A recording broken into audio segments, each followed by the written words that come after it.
हम लोग कक्षा 8 की परिमेय संख्याओं की अभ्यासों का हल क्रमशः कर रहे हैं। इसी क्रम में आज अभ्यास 1F के प्रश्नों का सॉल्यूशन करेंगे। आइए शुरू करते हैं। पहला प्रश्न है, निम्नांकित के सम्मुख सत्य सत्य लिखिए। तो यहाँ पे शुरू है इसका फर्स्ट पार्ट, -6/7 + 6/7 परिमेय संख्या नहीं है। तो यहाँ पे देखिए, चूंकि ये दोनों परिमेय संख्याएं हैं और हमें पता है कि परिमेय संख्याओं का योग परिमेय संख्या ही होती है, इसलिए ये असत्य है। तो इसमें हम इसके आगे असत्य लिख देंगे। अभी हम क्रॉस लगाए देने हैं फिलहाल। अब इसी क्वेश्चन का सेकेंड पार्ट है, परिमेय संख्याओं में योग का तत्समक अवयव 0 है। तो योग का तत्समक अवयव, तत्समक का मतलब संख्या जिस समान है वैसे ही बनी रहे, उसमें यदि कुछ जोड़ा जाए तो मान लीजिए कोई संख्या है -3/4। अब इसमें अगर हम कुछ जोड़ें और संख्या इतनी ही बनी रहे तो क्या जोड़ें? 0। इसलिए 0 जोड़ने पे जो कोई फर्क नहीं आता ना इसके मान पे, इसीलिए 0 जो है योग का तत्समक अवयव है। तो ये भी सत्य हो गया। अब इसी क्वेश्चन का थर्ड पार्ट है, परिमेय संख्या 0 का योगात्मक प्रतिलोम नहीं होता है। तो हाँ, 0 तो 0 ही रहेगा, उसमें प्लस माइनस तो कुछ होता नहीं है, इसलिए 0 का योगात्मक प्रतिलोम नहीं होता है, ये सत्य है।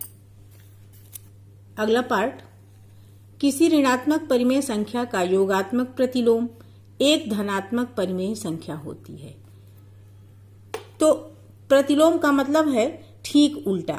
ऋणात्मक परिमेय संख्या हम -3/4 यहां भी ले सकते हैं। अब इसका योगात्मक प्रतिलोम का मतलब इसमें हम क्या जोड़े कि 0 आ जाए? तो इसमें हम इसी का धनात्मक पार्ट जोड़ेंगे, यानी -3/4 का उल्टा 3/4 जोड़ेंगे तभी तो 0 आएगा। तो ये ऋणात्मक संख्या थी, इसका योगात्मक प्रतिलोम धनात्मक हुआ ना।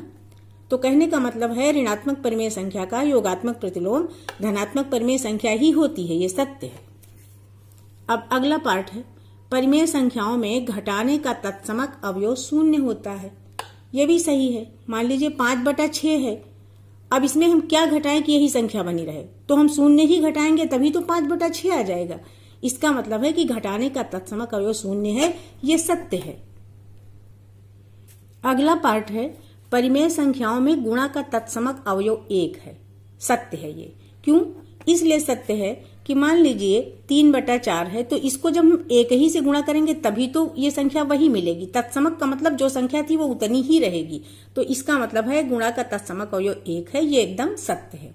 अब अगला पार्ट, एक ऋणात्मक परिमेय संख्या का गुणात्मक प्रतिलोम एक ऋणात्मक परिमेय संख्या होती है।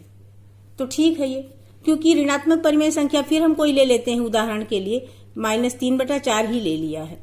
अब इसका गुणात्मक प्रतिलोम, गुणात्मक प्रतिलोम का मतलब है कि इसको किससे गुणा करें कि 1 आ जाए, तो वो संख्या होगी 4/-3। तो हमने देखा इसका गुणात्मक प्रतिलोम, उसमें भी ऋण ही तो है ना, तो इसलिए गुणात्मक प्रतिलोम एक ऋण परिमेय संख्या होती है, ये सत्य है। अगला पार्ट है, यदि परिमेय संख्या x का योगात्मक प्रतिलोम x है तो x = 0। हाँ, अगर 0 है x तभी ऐसा हो सकता है कि उसका योगात्मक प्रतिलोम और वो संख्या दोनों बराबर रहे। अन्यथा अगर संख्या x है तो उसका योगात्मक प्रतिलोम -x हो जाता, तो इसलिए सत्य है। अब हम सेकेंड क्वेश्चन करेंगे। सेकेंड क्वेश्चन में है, रिक्त स्थानों की पूर्ति हमें करना है और वही सारे नियम यहां भी चलेंगे, योगात्मक अवयव वाले और प्रतिलोम वाले। तो -5/12 है, इसमें हम क्या जोड़ें कि -5/12 ही रहे? तो हमें पता है यहां हम 0 ही जोड़ेंगे तभी -5/12 ही रहेगा। अब सेकंड पार्ट में क्या है, -4/5 में से क्या घटाएं कि 0 आ जाए? तो जब किसी संख्या से हम वही संख्या घटाते हैं तभी तो 0 आता है। इसका मतलब -4/5 से हम -4/5 ही घटाएंगे तभी 0 आएगा। यहां पर 1/-2 का पावर -1 है, इसका जो वैल्यू निकलेगा वो हमें यहाँ भरना है। तो जब पावर -1 हो जाती है तो संख्या पलट जाती है। तो इसको जब हम पलटेंगे तो ये हो जाएगा -2/1।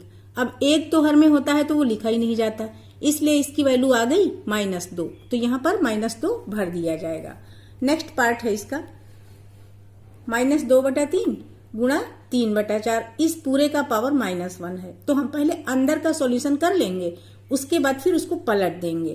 तो यहाँ पर 2 से इसको हम काटेंगे तो 2 एकम 2 आ जाएगा, 2 दूनी 4 और 3 काट देगा 3 को, तो ये क्या आ गया -1/2 और इसका पावर है -1। जब पावर -1 है तो ये उलट जाएगा, तो इसकी वैल्यू क्या आ गई -2। यहां पर जो भरना है वो -2 हम भर देंगे। थर्ड क्वेश्चन में हमें x का मान निकाला है सभी पार्ट्स में, तो एक एक करके हम करते हैं। यहां पर हम x का मान निकालना चाहते हैं तो x को हम लेफ्ट साइड में ही रखेंगे, बराबर का निशान लगाएंगे। एक तो है यहाँ पहले से, ये 2/3 इधर गुणा कर रहा है तो इधर आके भाग करेगा, यानी भाग 2/3। अब जब कोई परिमेय संख्या भाग करती है ना, तो भाग करने में क्या करते हैं, इसको निशान कर देते हैं गुणा का, और ये बाद वाली संख्या जो है इसको पलट देते हैं, तो ये हो जाएगा 3/2। तो x की वैल्यू आ गई 3/2। अब इसी का हम सेकेंड पार्ट करते हैं। सेकेंड पार्ट में क्या है, -3/4 प्लस x बराबर 0 के है, तो x को हम यहाँ पर भी लेफ्ट साइड में रखेंगे और ये -3/4 इधर है, तो ये जब दूसरी साइड में जाएगा ना 0 की तरफ, तो ये यहाँ पे प्लस में बदल जाएगा, +3/4। अब 0 जुड़ा है 3/4 में, तो इसकी वैल्यू 3/4 ही रहेगी, तो x की वैल्यू आ गई 3/4। इसी क्वेश्चन का थर्ड पार्ट है, तो इसमें भी हम x को लेफ्ट साइड में ही रख रहे हैं, इक्वल का निशान लगाया 1, ये इधर गुणा कर रहा, तो इधर आएगा तो क्या करेगा, भाग करेगा, यानी पलट के गुणा करेगा, तो ये 4/-5 हो गया, तो x की वैल्यू आ गई 4/-5 के। अब सेकेंड पार्ट इसका हम देखेंगे, x को इसी साइड रखेंगे। अब माइनस ऊपर माइनस नीचे, माइनस माइनस को खत्म कर देगा, तो इसको हम 6/7 भी कह सकते हैं। तो इधर 6/7 गुणा कर रहा है x को, तो दूसरी साइड में जाएगा तो ये भाग करेगा, यानी पलट के गुणा करेगा, 7/6, तो x की वैल्यू 7/6 आ गई। अब इसको हम -7/-6 लिखेंगे, तब भी ये सही मान लिया जाएगा। इस पार्ट में जब हम x की वैल्यू निकालेंगे तो देखिए -5 को काट देगा, क्योंकि ऊपर नीचे से संख्याएं कट जाती हैं। -5 को काट देगा और 4 काट देगा 4 को, तो इस तरह से x की वैल्यू आ गई 1 के बराबर। अब इसका सेकेंड पार्ट जो है उसमें देखिए -7/6 प्लस 7/6, यानी ये एक दूसरे की योगात्मक प्रतिलोम है, इनकी वैल्यू 0 आ जाएगी। या हम इस तरीके से कहें कि दोनों का हर 6 है, तो हमने यहाँ 6 लिख लिया, -7 प्लस 7, अब दोनों की वैल्यू 0 आ गई, तो x की वैल्यू आ गई 0 के बराबर। क्वेश्चन नंबर 4 में जितनी परिमेय संख्याएं दी हैं उन सबके योगात्मक प्रतिलोम निकालने हैं। तो हम पहले थोड़ा सा योगात्मक प्रतिलोम समझ लेते हैं। योगात्मक प्रतिलोम का मतलब है कि दी गई परिमेय संख्या में हम कुछ ऐसा जोड़ें कि उसका मान 0 आ जाए। तो यहाँ पे हम क्या जोड़ेंगे, -1/2 ही अगर हम जोड़ेंगे तभी तो इसका मान 0 आएगा। या हम यूं समझ लें कि किसी संख्या का योगात्मक प्रतिलोम निकालना है तो संख्या वही रहेगी, सिर्फ उसका चिन्ह उलट जाएगा। तो 1/2 का योगात्मक प्रतिलोम क्या हो जाएगा, -1/2 हो जाएगा। अब अगली संख्या है -3/8। अब इसका योगात्मक प्रतिलोम क्या होगा, यहाँ माइनस है तो योगात्मक प्रतिलोम में माइनस हट जाएगा, प्लस लगेगा। प्लस हम लगाएं या ना लगाएं तो इसका योगात्मक प्रतिलोम 3/8 हो जाएगा, सिर्फ चिन्ह बदल जाएगा। 0 का योगात्मक प्रतिलोम 0 ही होगा। अगली संख्या है -4/-7। अब ये दोनों माइनस हैं तो माइनस माइनस को खत्म कर देगा, तो ये संख्या हो गई 4/7 के बराबर। अब इसका जब हम योगात्मक प्रतिलोम निकालेंगे ना तो योगात्मक प्रतिलोम हो जाएगा -4/7 के बराबर। क्वेश्चन नंबर 5 में हमें दी गई संख्याओं के गुणात्मक प्रतिलोम निकालना है। तो ये 8/13 है। अब गुणात्मक प्रतिलोम का मतलब है हम ऐसी संख्या से गुणा करें कि इसका मान 1 हो जाए।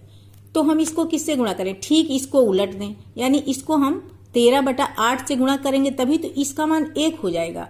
तो 8/13 का योगात्मक प्रतिलोम क्या हो जाएगा, 13/8 के। ऐसे ही हम पलट पलट के सभी संख्याओं का योगात्मक प्रतिलोम अभी निकालेंगे। -6/19, -6/19 का योगात्मक प्रतिलोम क्या हो जाएगा, 19/-6 के। अगली संख्या है 17/-16। अब इसका योगात्मक प्रतिलोम क्या हो जाएगा, फिर इसको हम भी उलट देंगे तो हो जाएगा -16/17। अब -9 है, -9 का मतलब है -9/1। अब जब हम इसका योगात्मक प्रतिलोम निकालेंगे तो ये उलट जाएगा, तो हो जाएगा 1/-9 के। अगली संख्या 17 है, इसको भी हम 17 को 17/1 समझकर इसका हम गुणात्मक प्रतिलोम निकालेंगे। तो इसका गुणात्मक प्रतिलोम हो जाएगा 1/17 के बराबर। इस क्वेश्चन का लास्ट पार्ट है जिसका हमें योगात्मक प्रतिलोम निकालना है। तो हम इसके सबसे पहले इसको सिंप्लीफाई कर लेंगे, यानी सरल कर लेंगे। तो ऊपर नीचे का जो अगर कट रहा है तो हम काट देंगे। 2 से 4 कट रहा, 2 एकम 2, 2 दूना 4। ऊपर ऊपर का गुणा करेंगे और नीचे नीचे का। तो ऊपर का गुणा 9 एकम 9 हो गया, नीचे का हो गया 5 दूनी 10। अब जब इसका गुणात्मक प्रतिलोम निकालेंगे तो ये उलट जाएगा। 9/10 का गुणात्मक प्रतिलोम क्या हो जाएगा? 10/9 के बराबर। इस एक्सरसाइज का लास्ट और सबसे इजी क्वेश्चन है, सरल करना है। ये लंबा चौड़ा क्वेश्चन जो हमें दिख रहा है, इसमें एक जगह पर गुणा शून्य लिखा हुआ है।